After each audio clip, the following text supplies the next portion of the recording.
नमस्कार, आपका हार्दिक स्वागत है।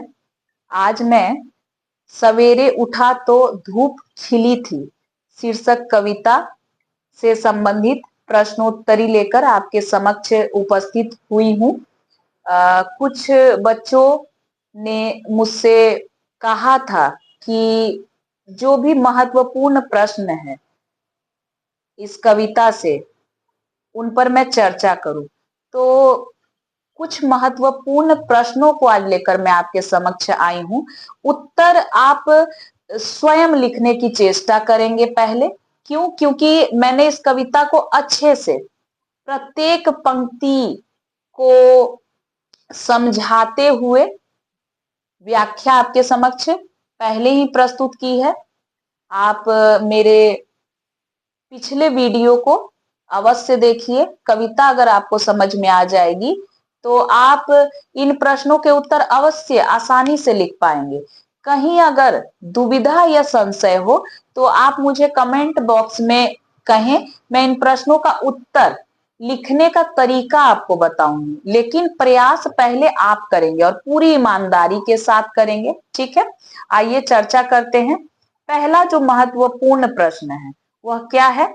तो सवेरे उठा तो धूप खिली थी, कविता का आप सारांश अपने शब्दों में लिखिए। ये पहला प्रश्न है। ठीक है, तो सारांश आप पहले लिखेंगे। ठीक है, कविता का सारांश। मैंने कविता को समझाया है तो आप अवश्य सारांश लिख पाएंगे। ठीक है, पहला प्रश्न क्या है? सवेरे उठा तो धूप खिली थी, कविता का सारांश अपने शब्दों में लिखिए।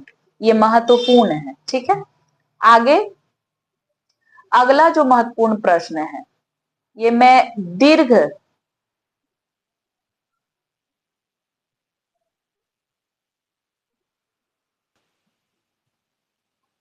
उत्तरीय जो प्रश्न है उन पर यहां मैं चर्चा कर रही हूं। ठीक है, सवेरे उठा तो धूप खिली थी, कविता का उद्देश्य स्पष्ट करें। तो सारांश, फिर उद्देश्य। उद्देश्य का अर्थ यहाँ क्या है कि कवि ने ये जो कविता रची है उसके पीछे उनकी क्या मंशा है, वो क्यों इस कविता को लिखें, यही उद्देश्य है। कवि जो है इस कविता के माध्यम से आखिर क्या हमारे समक्ष प्रस्तुत करना चाहते हैं, वो क्या हमें संदेश देना चाहते हैं। ठीक है, यही उद्देश्य में आता है। कई बार उद्देश्य, कई बार प्रश्न संदेश के रूप में रहता है। ठीक है, तो दोनों स्थितियों में आप उत्तर लिखेंगे। मैंने उद्देश्य भी बताया है कविता को समझाते हुए। ठीक है, तो आप पिछले वीडियो में जाकर देख सकते हैं। तो अभी तक मैंने 3 प्रश्न आपको बताए दीर्घ उत्तरीय प्रश्नों में। पहला है सवेरे उठा तो धूप खिली थी, कविता का सारांश अपने शब्दों में लिखिए। अगला क्या है? अगला जो प्रश्न है वो क्या है? सवेरे उठा तो धूप खिली थी, कविता का उद्देश्य स्पष्ट कीजिए। और सवेरे उठा तो धूप खिली थी, कविता का संदेश स्पष्ट कीजिए। इसके बाद सवेरे उठा तो धूप खिली थी, कविता के शीर्षक की सार्थकता स्पष्ट कीजिए। शीर्षक के विषय में भी मैंने कविता को पढ़ाते वक्त समझाया था कि मूल शीर्षक क्या है इस कविता को। अगर इस बात को आप अपने प्रश्न के उत्तर में परीक्षा में लिखते हैं तो आपको अतिरिक्त अंक दिए जाएंगे। इससे क्या पता चलेगा? इससे ये पता चलेगा कि आपने विषय की गहनता से पढ़ाई की है। ठीक है, तो इन सभी दीर्घ उत्तरीय प्रश्नों को आप स्वयं करने का प्रयास करें। फिर उसके बाद मैं इन प्रश्नों के उत्तर आपके समक्ष लेकर आऊंगी। पहले आप ईमानदारी से स्वयं लिखेंगे इन प्रश्नों को। ठीक है, सवेरे उठा तो धूप खिली थी, कविता के प्राकृतिक सौंदर्य का वर्णन कीजिए। ठीक है, ये महत्वपूर्ण है। क्यों? क्योंकि ये कविता प्रकृति सौंदर्य, प्रकृति चित्रण पर ही आधारित है। तो उम्मीद है कि ये प्रश्न परीक्षा में आ जाए। ठीक है, ध्यान रखें। सवेरे उठा तो धूप खिली थी, कविता के प्राकृतिक सौंदर्य का वर्णन कीजिए। ठीक है, तो ये कुछ दीर्घ उत्तरीय प्रश्न थे जो कि महत्वपूर्ण थे परीक्षा की दृष्टि से। अब हम व्याख्या मूलक कुछ वस्तुनिष्ठ प्रश्न हैं, उन पर भी चर्चा कर लेंगे। ठीक है,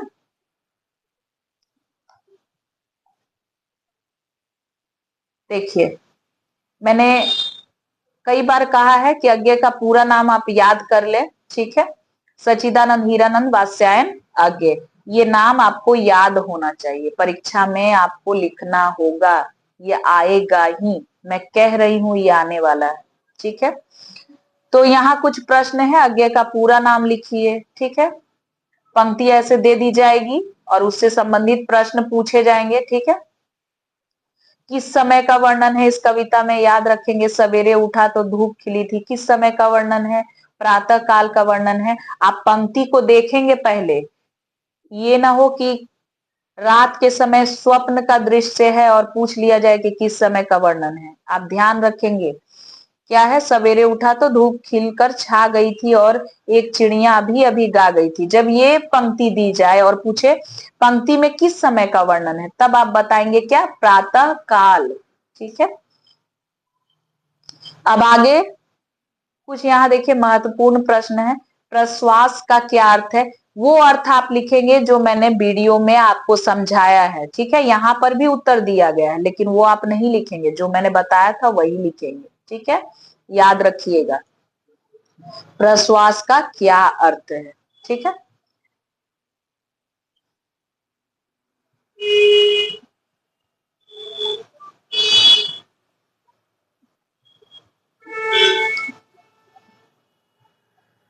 देखिए कवि ने जीवन में कौन कौन सी परिभाषा प्रस्तुत की है। ठीक है, क्या है ये, देखिए यहाँ पंक्ति को आप देख लेंगे पहले, जब भी व्याख्या मूलक वस्तुनिष्ठ प्रश्न आए ना तो उस पंक्ति को पहले आप देखेंगे कि ये पंक्ति क्या कहने का प्रयास कर रही है। ठीक है, और उसके बाद आप देखेंगे उत्तर को। ठीक है, मैंने सभी शब्दों के अर्थ आपको समझाए थे, आप पिछले वीडियो को जाकर कविता को अच्छे से पढ़ ले। ठीक है, समझ ले, वीडियो को देखे, आपको समझ में आ जाएगा।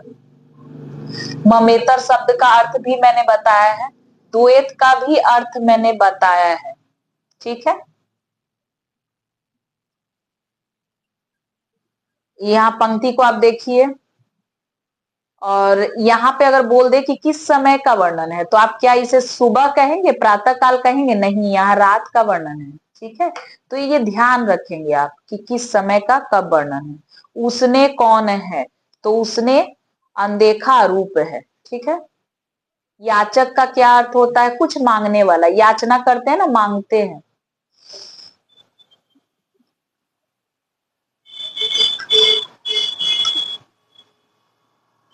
अब जैसे वक्ता दे दिया गया है, वक्ता और श्रोता कौन है इस पंक्ति के आधार पे आप देख रहे होंगे, समझ में आ रहा होगा आपको। वक्ता का अर्थ बोलने वाला, श्रोता सुनने वाला। ठीक है, तो वक्ता कौन है, बोलने वाला कौन है, और श्रोता कौन है, यहाँ इस पंक्ति के आधार पे आप बताएंगे। ठीक है, तो ये कुछ व्याख्या मूलक प्रश्न थे। अब लघु उत्तरीय जो महत्वपूर्ण प्रश्न है, ठीक है, वो आप देख लें क्या है। तो सवेरे उठा तो धूप खिली थी, कविता में किस समय का वर्णन किया गया है। जब ये पंक्ति दे जाए तब आप कहेंगे कि प्रातःकालीन सौंदर्य का वर्णन किया गया है या प्रातःकालीन समय का वर्णन है। ठीक है, आप बताएंगे। कवि धूप से गरमाई क्यों उधार मांगता है। ठीक है, इसके बाद कवि चिड़िया से मिठास क्यों उधार मांगते हैं। ठीक है, इन प्रश्नों को देखिए, यहाँ उत्तर भी दिए गए, आप चाहें तो सीधे यहीं से लिख सकते हैं। ठीक है, लेकिन पहले स्वयं से आप उत्तर लिखने का प्रयास कीजिएगा पूरी ईमानदारी के साथ। ठीक है, और कहीं पर भी दुविधा हो या समझने में दिक्कत आती है तो आप मुझे सीधे कमेंट बॉक्स में प्रश्न करें, मैं उसका उत्तर देने का भरसक प्रयास करूंगी। देखिए, कभी चिड़िया से मिठास क्यों उधार मांगते हैं, कभी घास की पंक्ति से हरियाली क्यों मांगते हैं, कवि शंख पुष्पी से क्या मांगते हैं? मैंने बताया था ना, उजास, उजाला, रोशनी। ठीक है। एक प्रश्वास का क्या अर्थ है? मैंने बताया था, एक प्रश्वास का अर्थ बताया था मैंने। कवि हवा से खुलापन क्यों मांगते हैं? ये सारे लघु उत्तरीय प्रश्न हैं, लेकिन आप ध्यान रखेंगे कि लघु उत्तरीय प्रश्न में कविता का मूल शीर्षक भी पूछा जा सकता है। ठीक है, कि सवेरे उठा तो धूप खिली थी का मूल शीर्षक क्या है, या वास्तविक शीर्षक क्या है, या यह कविता किस काव्य संग्रह से ली गई है। तो इन बातों का भी आप ध्यान रखेंगे। आप जब नोट्स बनाएंगे तो इन प्रश्नों के भी उत्तर साथ ही साथ लिख लेंगे। ठीक है। कवि किससे उधार मांगते हैं, आप बताएंगे। कवि किससे क्या क्या उधार मांगते हैं? ठीक है। अनदेखा अरूप कौन है? ठीक है, आप बताएंगे इसको, मैंने इसका अर्थ बताया है। याचक किसे कहा गया है? कवि उसे क्या और क्यों देने से डरता है? एक काम करें, आप सारे प्रश्नों को आप एक रफ कॉपी में लिख ले और उनका उत्तर दें। ठीक है, पूरी ईमानदारी से वीडियो को देखने के बाद। अगर कहीं दुविधा हो तो आप मुझे अवश्य सूचित करें।